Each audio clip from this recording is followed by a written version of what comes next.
Allez, imaginez un pilote automatique pour le corps, une sorte de machine silencieuse qui ajuste chacun de nos gestes à la perfection.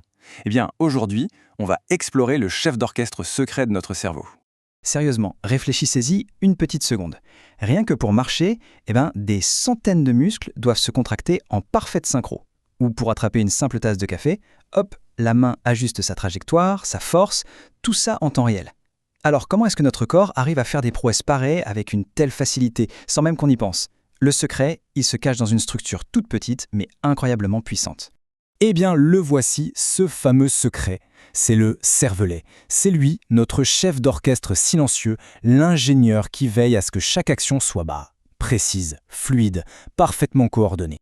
C'est vrai que le cervelle, il est souvent un peu dans l'ombre du grand cerveau, du cérébrum, mais son rôle est absolument crucial. Alors on va voir ensemble pourquoi ce héros méconnu est essentiel à quasiment tout ce qu'on fait. Sa mission, en gros, c'est la coordination et l'équilibre. C'est simple, mais c'est fondamental. Et son surnom, Petit Cerveau, franchement, ça lui va comme un gant. Attention, ce n'est pas lui qui décide de courir, non, mais c'est lui qui s'assure que la course soit stable, efficace. C'est un peu le superviseur qui affine les ordres qui viennent d'en haut.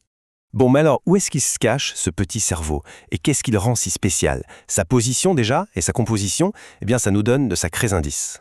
Alors voilà, le cervelet est logé tout à l'arrière du crâne, bien à l'abri. Et sa position, elle n'est pas choisie au hasard, elle est hyper stratégique. Il est collé au tronc cérébral, ce qui veut dire qu'il est pile au carrefour des informations. Celles qui montent du corps vers le cerveau et celles qui redescendent. Bref, c'est le poste de contrôle parfait. Et tenez-vous bien, en moyenne, ça pèse 140 grammes.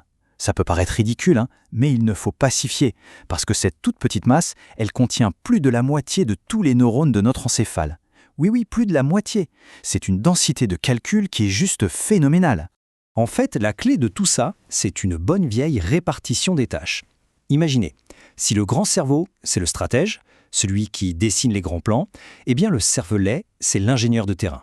C'est lui qui s'assure que tout se passe comme prévu, sans accroc, et qui ajuste chaque petit détail en temps réel.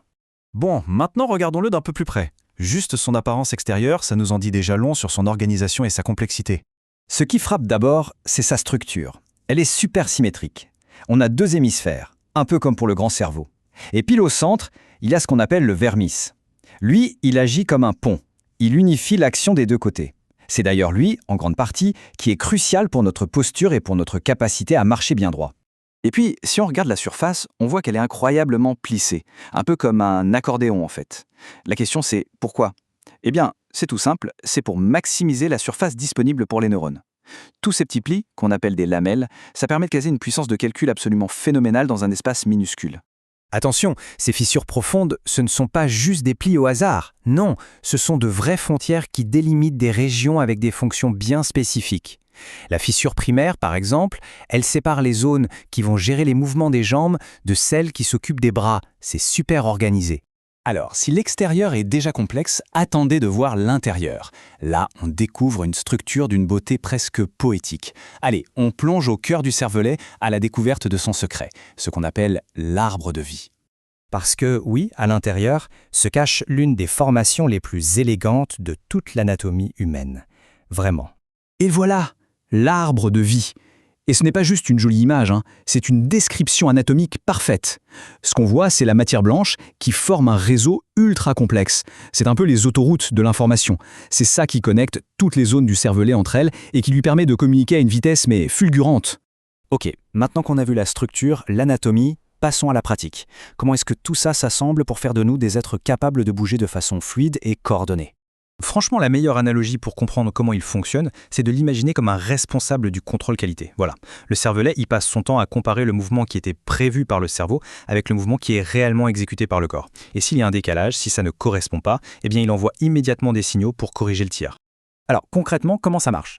C'est un processus en plusieurs étapes. Premièrement, il reçoit le plan du mouvement depuis le cortex moteur.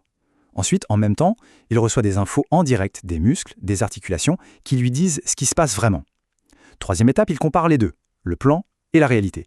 Et s'il y a un écart, hop, il envoie des signaux correctifs pour ajuster. Et tout ça, ça se passe en quelques millisecondes à peine. C'est dingue. Et c'est cette boucle de rétroaction qui tourne en permanence qui est la clé de tout l'apprentissage moteur. C'est grâce à ça qu'on apprend à faire du vélo, à jouer du piano, ou même juste à taper sur un clavier sans y penser. Le cervelet, il enregistre, il automatise ses compétences. Et ça libère notre esprit pour qu'il puisse se concentrer sur autre chose. Et tout ça, ça nous amène à une question assez fascinante finalement.